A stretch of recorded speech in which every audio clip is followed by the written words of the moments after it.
welcome to my channel, NourisHappy.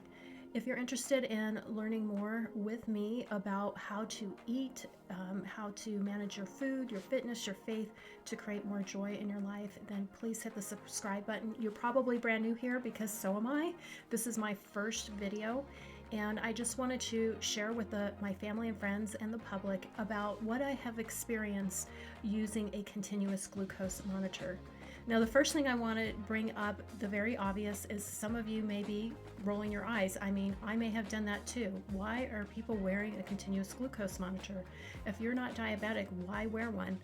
And I did that kind of too because I watched some science-based influencers that talked about how it's totally normal for your blood glucose to go up and down, and that people are like overreacting to things like that. But the problem is that I was diagnosed as a teenager with hypoglycemia. And so for me, it was prescribed by my doctor to see what my blood sugar was doing. I'm not a doctor, obviously. I'm just a random person on YouTube, but I thought it might be valuable to share my personal experiences to see if it may inspire somebody else to also work with their doctor to find out what their blood sugar is doing. I can't recommend this to anybody, so it would be totally up to you and your doctor, but I hope that this video provides anybody or everybody some insight into what happens when you use a continuous glucose monitor and how everybody's body is different.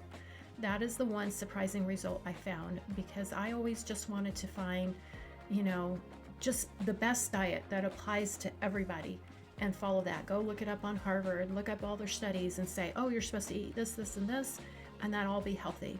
But what I have found out with this journey is that my body is different than other people's bodies, and that I need to manage my food in a different way than maybe the general population. So I hope my experiences will help everybody else and to find out what works for them by working with their doctor. Because what works for me may not work for you, but I hope it inspires you to take care of your health a little bit more and in detail. So as I stated, my doctor, who is an endocrinologist, prescribed me the continuous glucose monitor. And you may ask why? Well, when I was a teenager, I was diagnosed with hypoglycemia. And I have noticed in recent years that my memory isn't as good as it once was. And when I eat certain foods, it seems like I can't remember things. I can't remember people's names. And I have some anxiety. And I just talked to her about that. And we both thought it was a good idea for me to wear this continuous glucose monitor. Now you may ask, why do I have an endocrinologist? Since I was about 18 or 19, I was diagnosed with Hashimoto's thyroid, which is getting to be very, very common. It was nothing I had done, I don't think, as growing up with my diet or anything. I mean, possibly, I guess, but I just have an autoimmune disorder. So I see an endocrinologist regularly, and we were worried about my memory loss in relationship to foods that I eat and possible drops in blood sugar. Another disclaimer I have is I'm brand new to recording videos on YouTube. This is not going to be a fully edited video. It's just going to be a normal person recording a video about what she has experienced wearing a continuous glucose monitor. So I ask for your patience with that. I'm not going to have anything cool coming up. It's just something for you to think about, and mostly for my family and friends, as to what I've gone through wearing a continuous glucose monitor. So once again, I promised you this wasn't clickbait. I've had really, really surprising results wearing a continuous glucose monitor, and it has dramatically changed the way I eat and my life and my feelings of well-being, and especially my brain health. And so I wanted to go over the few things that I have learned about my blood sugar and what happens to my blood sugar with certain activities and foods. And wondering, is this common to other people? If it is, if this has happened to you, please comment below and let me know, let other people know for our community. So the very first thing I learned about wearing a continuous glucose monitor is, one, walking. It dramatically lowers your blood sugar. For me, because I've had a risk of hypoglycemia, it was actually slightly dangerous for me. I ate dinner and I noticed that my blood sugar was in the hundreds, and I watched some other videos that said if you walk after you eat, that's healthy. It lowers your blood sugar. So I said, okay, well, this is great. So I just took a leisurely walk. I would say my heart rate was like about 100, and about 15 minutes into the walk, I checked my blood sugar because the alarm went off and it was in the 50s. So it went dramatically from the hundreds to the 50s. And every time since then I have taken a walk, my blood sugars have lowered. Now, this might be helpful information for people with type 2 diabetes. Walking is amazing for lowering your blood sugar, and I think I'm okay saying that. I think the experts out there say that low intensity exercise helps you. Now, my theory is that the blood sugar lowers because you're it's very stress-free, and you're slowly burning the sugar at a low rate, and you're not causing stress in your body. So the second thing that I learned is that intense exercise actually raised my blood sugar. And from what I've read, just doing some research, is that our cortisol levels go up when we do intense exercise. And so every time I do my weight training, high intensity aerobics, my blood sugar goes up slightly. Now for me, it doesn't go up that much. It's like in the hundreds, but that's pretty high for me. So I was thinking that walking would be so important to someone with diabetes. And so I just wanted to put it out there that that's what happened to me, is that walking dramatically lowered my blood sugar. Another thing that really surprised me, and I was being stubborn about, because I knew every time I ate oatmeal, I did not feel well. I knew that within an hour, I was having problems with my memory, and I felt intense hunger. But I didn't want to believe it, because everyone says eat more plants, eat more whole grains. And so I just kept eating the oatmeal. So basically what happened is I ate still cut oats. I ate sprouted oats, the real thick ones that take like 10 or 15 minutes to cook. And I added a healthy fat.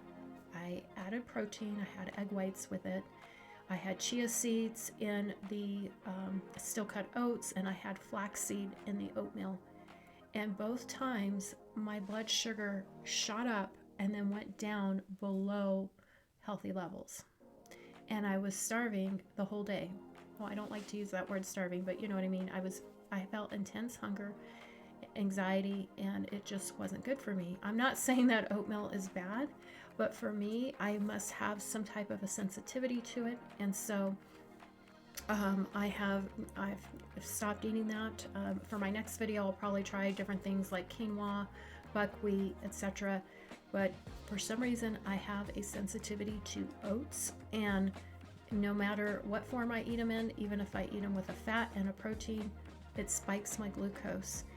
And you know, some of the people are saying don't wear CGM because it's natural for your blood sugar to go up and to go down. Well, I do believe it is natural for your blood sugar to go up and down, but it's not fast. A slow raise and a slow decline is what felt the healthiest to me while wearing the CGM. If your blood sugar is spiking fast, it's going to go down fast, is what it happened to me, and sometimes below healthy levels, and you're going to feel so much more hungry, and you're going to eat a lot more food. And sometimes the unhealthy stuff. So the next thing that was extremely surprising to me was that smoothies, if I prepared them in a balanced way, did not raise my blood sugar. And I think it's because you usually don't put grains. I do put psyllium husk in it, but I have egg white protein, psyllium husk fruit, and avocado. It completely balances my blood sugar for 3 to 4 hours, which is shocking for me. It stays in the 90s, and I will show you a graph how I've been able to balance my blood sugar drinking smoothies. Now, I have not tried drinking smoothies with a lot of tropical fruits like mango or pineapple.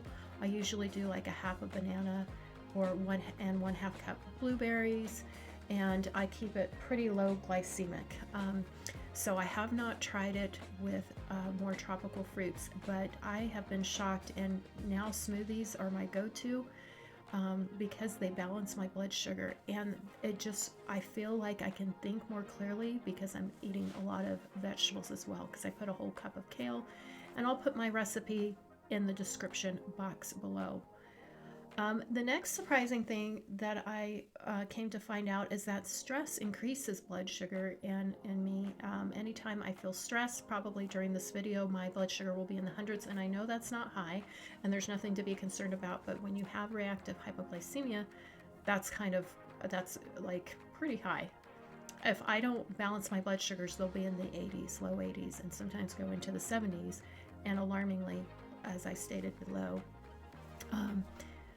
before, is that they can stay pretty low. And so the next thing I learned, which I think is very important, especially for women, we tend to diet a lot and not eat enough calories. Consuming too few calories put my blood sugars in dangerously low levels when I was in deep sleep. So I was probably causing myself brain damage. And so I sent my blood work to my endocrinologist, and I took pictures of my blood sugar when I was in deep sleep, and it would fall into the 60s. Like the lowest it was 63, and I completely cured that simply by eating before bed. And I know everyone's going to be like shocked because intermittent fasting is so popular right now, but I have to eat a really complete dinner and sometimes even a snack right before bed to keep my blood sugars level throughout the night, and I haven't had a problem since. And so I think it's really important. I'm overweight, I'll just admit it right now. But sometimes I do believe, and we'll come to find out if you're watching my channel, what happens to me as I eat more calories. My weight has been going down, but of course it's just a week. So I've lost a couple of pounds even though I'm eating more at night. So that was surprising as well. So I also learned where I feel the best with my blood sugars. So I felt the best with my blood sugars being between 90 and 110. When I first started wearing the glucose monitor, I noticed that my blood sugars were mostly in the 80s, and I didn't feel well. That's the whole reason why I got the CGM. I had low energy, I felt a little depressed, but I feel fantastic with my blood sugar stabilized between 90 and 110. So what did I learn from this experience? Well, first of all, I hope that you gain some insight on this, that everybody's body is different, and that you need to find out what works for you if you feel like you're having blood sugar issues. And I do encourage you to talk to your doctor if you've had high blood sugars or if you've had low blood sugars, to see if wearing a CGM might be right for you.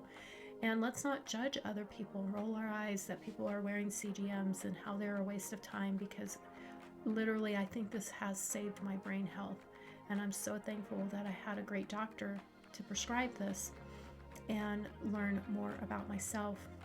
So the main points to learn what happened to me is I have a sensitivity to oats and probably to grains in general, but I have to experiment with it. And these are gluten-free oats. It doesn't matter. Any type of oats, I don't care if they're the thickest kind, shoots my blood sugar too fast up and too fast down. And yes, ups and downs are normal, but not when they're really fast and not when they fall below normal. So I'm also going to experiment with quinoa, which is actually a seed, but I'm also going to look at wheat. I know that's a shock, but I'm trying to keep an open mind. What I've read is that oats are more for cattle, so maybe wheat would work fine for me. I doubt it. I'm sure that if I'm sensitive to oats, I will be to wheat, but I'm just trying to stay open-minded as to what would work for me. And the second thing is that I typically do not consume enough calories, especially before bed. Having enough calories for your brain to recharge itself, to work healthfully at night. Our brain does a lot of cleansing, or it becomes restored at night, and if your blood sugars are falling below healthy levels, that could be bad, which was for me. And I have noticed my memory is improving. I'm sure whatever damage I did, it's still there, but my blood sugars are staying stabilized throughout the night, and I will show you a graph of that. And I was so scared about that, and I sent that to my doctor right away. So obviously fasting would not be healthy for me, and maybe not healthy for other people. Some people it might work great. I have a type 1 diabetic in my family, and she says intermittent fasting works great for her and helps her regulate her blood sugars. So the main thing I learned through this experience is to accept the fact that my body is different than everybody else's body, and that I need to do what's right for my health and to do whatever I need to discover what is right for my brain health and my physical health. This has only been 1 week using a continuous glucose monitor, but I'm absolutely thrilled that I got my blood glucose stabilized and it's not all over the place. And I hope this video was helpful to you. If it was, give me a thumbs up. And if you have any questions or comments, please comment below. It's a brand new channel, so I'll be able to respond to almost every comment. And like I said, I'm not a doctor. This is my personal experience with wearing a continuous glucose monitor. I am following up with my doctor with further tests. And if you want to follow me on my journey, please subscribe, and I look forward to talking to you in the future. Take care. Bye-bye.